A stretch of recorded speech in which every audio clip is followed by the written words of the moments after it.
I know you're tired. I know you're broken. And it feels like you can't take anymore. That you have come to the end of yourself. But all of this means one thing. In this very moment, you still have your calling. The reason why you go back to sleep is because you've always gone back to sleep. It's like a default. All you gotta do is stop going to sleep, and then you're gonna stop going to sleep. All you gotta do is stop fussing and cussing, and you're gonna stop fussing and cussing. No, what you don't wanna do is the grind, but you're up. It's going to be a dog fight. And so if you're ready to quit, then don't get started. If you're ready to quit, don't get started. The only way I lose is if I quit. But if you're willing to say, I'm not gonna quit, I guarantee you whatever success you wanna have, you're gonna have it. Sometimes you don't want to go to the gym. Of course, no. But I go because I have a compromise with myself. The most important thing is to have a routine, consistency, not obsession. See, everybody wants to be successful. Everybody wants to climb mountains. Everybody wants to be praised and celebrated. But nobody wants to sacrifice. Nobody wants to put in the work. Nobody wants to let go of every single distraction. Here is my question. Can you learn how to say no to what's hurting you? No to what's stopping you? No to what's hindering you? No to the people that don't believe in you? Sometimes you got to change the place where you are. Sometimes you got to change the people that you're hanging around. Sometimes you've got to decide, I need some relationships that will uplift me. I need some relationships that will inspire me. I need some relationships that I can learn from and grow from mentally and emotionally and spiritually and financially. Where I am right now, this is no circle of power. This is a cage. What if, when it got hard, instead of stopping and quitting, you gritted your teeth, you put your head down, and you kept on going? If you want the rest of the year to be the best of your year, then you are going to have to take 30 days and disappear. Shock the world. My best words is dedication and hard work. To achieve this kind of things, you need to work hard. And we all have talent, but talent without the work, it's nothing. But I think my main strength, it's my mind. Is it possible as a human being to change your destination point 5 years from now? And the answer is yes. See, that is so extraordinary. No other life form can do that.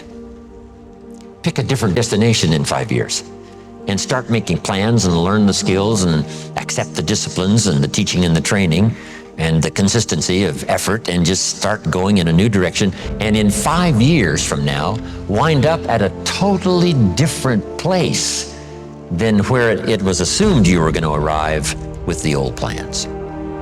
Only human beings have this extraordinary ability to change the outcome, to pick a new direction and go that way, to pick a more certain place to go and read the books and attend the classes and develop the disciplines and find the people and do the business that takes you to that new destination. At some point in life, you have to tell yourself, enough is enough. And listen to me, you deserve better. Who and what has your attention? Because where focus goes, energy flows. The problem is, you put too much energy into Netflix. You put too much energy into distractions. You put too much energy into entertainment. You put too much energy into things that are not feeding your purpose and destiny. Can you walk away from everything? Imagine who you could be in 30 days.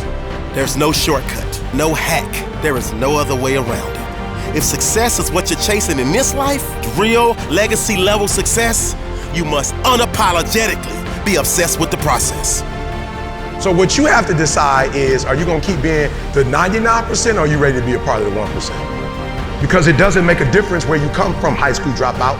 It doesn't make a difference where you come from, GED. It doesn't make a difference where you come from, sleeping in abandoned buildings. It doesn't make a difference where you come from. You know what makes a difference? What makes a difference is when you become a 99% or a 1%. It's on you and it's on me. Who are you? Yes, who are you? Where are you going? I want you to think about that. And wherever you're going, I want you to see it in your mind's eye, complete it, see it. See it.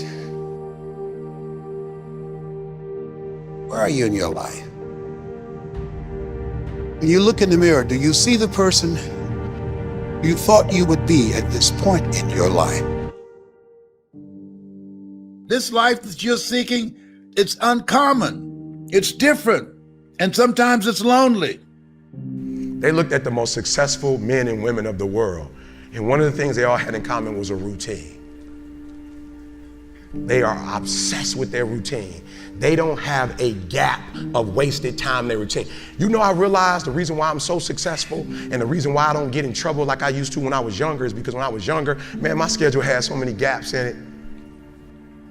The devil had like, okay, he might pray at 6, but my man is watching TV. He playing video games by 8:30. It's not that I'm sweeter than nobody. The devil can't get to me because all my time is taken up. All right, let's be honest. How many of y'all get up and you just get your day started? You don't have it written down. You don't have a strategy. You don't have a real plan. You kind of just get up and say, I'm about to tackle today. Raise your hand for me. Raise your hand. We're going to stop. No more of that. Like, you don't go to war without a plan. I need you to be strategic. I hear a little kid, I want to go to the NBA. Not like that. You just run up and down the court. Not like that, you're not going. No strategy. I want to go to the NFL. You ain't even in school. Nope, you're not going to the NFL. I want to make millions. You're not even doing what millionaires do. And if those of you messed up, why? Because you don't understand think, act, eat, rest. We talking about a schedule. I realized that my strength is in my routine. Why? Because I'm not as strong as I thought I was. I'm not as intelligent as I thought I was. I don't want it as bad as I thought I wanted it. It's in my routine. It's what I do every day repeatedly. Discipline is found in our daily routine, our daily rituals. You may use discipline on occasion, but you're not disciplined. And there's a difference between having discipline and being disciplined. When you have discipline, you're selective. When you have discipline, you're conditional. It depends on how you feel. When you are disciplined, how you do anything is how you do everything, and everything you do, you show up at 1,000%. The DNA of your success is in your routine. You're not as deep as you think you are.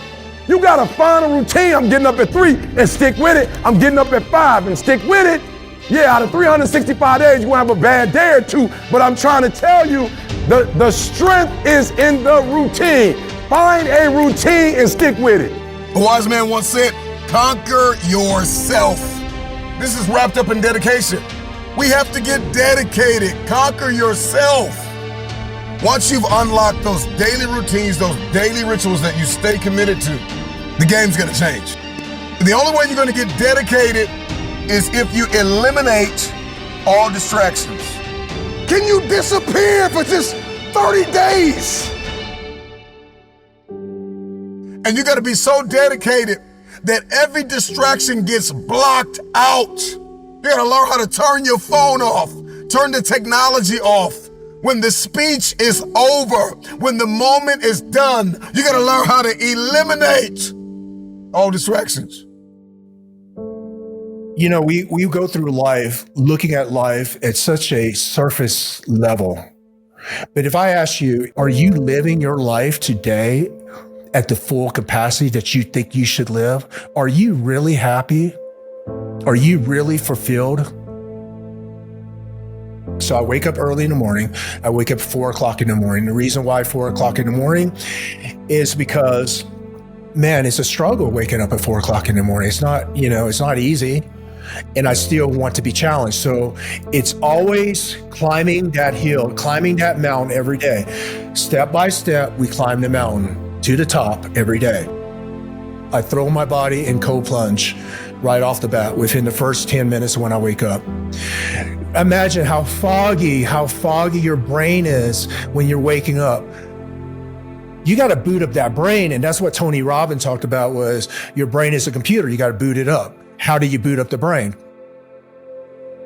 So the first thing I do is I'm going to change the physiology. I'm going to wake up that brain. Once I wake up the brain, I go and I sit in nature. You want to sit in nature because you want to ground yourself. There's a frequency to nature. especially in the morning. There's a frequency in the morning. So why we're hitting meditation early in the morning is because there's a different frequency in the morning. There's a different energy in the morning. So you're able to ground yourself a lot easier in the morning. And also your brain, once you boot it up, it's just coming out of the sleep mode, right? So in the morning, our brain waves go slower, so you're able to drop deeper in meditation. Successful people have mastered the art of spending time alone. They understand the power and the leverage points when I get time with myself. And I get in my head and I get in my heart and I understand my behaviors and my belief systems and my parameters and what I need to do and how I need to sow and where I need to send my energy and how I need to execute in the day. They understand it's a superpower when you spend that time alone and you can think and you can pray and you can meditate and everybody's not in your mix. You're able to grow something that could leave a legacy and impact the lives of millions of people. It's the millionaires and billionaires and six-figure earners, innovators, trailblazers. These are the people that have spent time alone thinking about what it is they've been called to do and how they're going to execute. They moved in silence. They thought alone. They prayed alone just for a moment, just for a season. There is an unfair advantage when I can get alone with myself and I can talk to myself in the mirror and tell myself, self, you got stuff to do. Self, you have things to become. And so I've got to lay this framework, this foundation. I've got to get very clear on my idea. Oftentimes people will say, don't just sit there, do something. Get out there and change the world. Don't just do something, sit there and think. Get alone with yourself. Get alone with your thoughts. What are your strengths? What are your weaknesses? Where are you losing? Where are you winning? Who do I need to become to accomplish what it is I've been destined to do? One of the most underrated superpowers on earth is moving in silence. My team is coming, but it starts with me. Disappear. Come back and shock the world.